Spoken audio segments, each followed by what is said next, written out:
Suboxone is a compounded drug consisting of buprenorphine as the opiate portion and naltrexone or naloxone as the non-opiate, in fact, opiate receptor blocker portion. And it was originally designed to treat people with opioid addiction or that wanted to get off of opiates. And the naltrexone was placed in there to make it very difficult to abuse the opiate part. So the Suboxone pill is designed to be used as a sublingual pill. You put it on your tongue and it dissolves. If you try to crush it, grind it up, inject it, then you would get a full blast of the naltrexone and go into opiate withdrawal. So there are some distinct advantages of buprenorphine in terms of comparing it to other opioids. Buprenorphine is a partial opiate receptor agonist, so it doesn't give you the full wallop like morphine or oxycodone or certainly methadone. So it's called a partial agonist because of that, although one of the first pass metabolites is a full mu receptor, opiate receptor agonist. So it's not completely a partial agonist in that sense.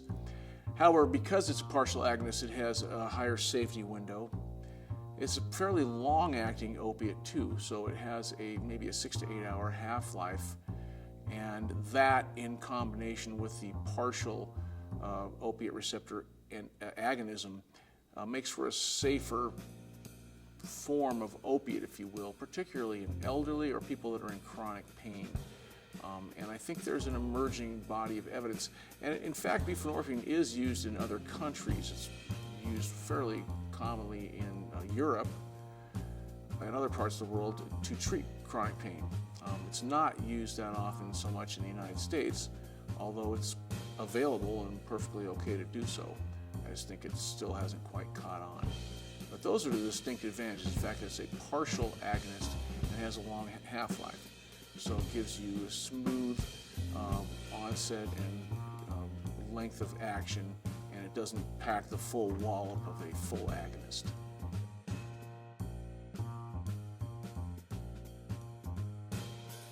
Well, certainly if someone has a hypersensitivity reaction to it, anyone with a history of substance abuse, it still is an opiate, so it needs to be used with caution there. But for the most part, I think it's pretty well tolerated, and I would say the indications would be more like in the elderly population or in people that have maybe a very high sensitivity to full agonist opiates. Okay. I think buprenorphine could be used in combination with selective cannabinoid receptor agonists, cannabidiol, cannabinol, some of the emerging synthetics, so to get the best of both worlds, avoid respiratory suppression, avoid, for the most part, constipation,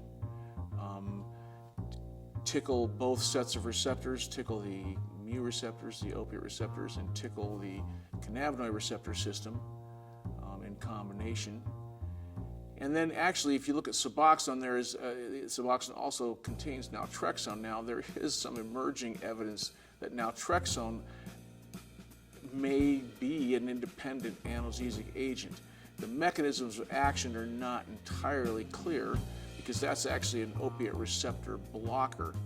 But in some cases of refractory chronic pain, fibromyalgia, there's some evidence in the literature that it helps people with fibromyalgia.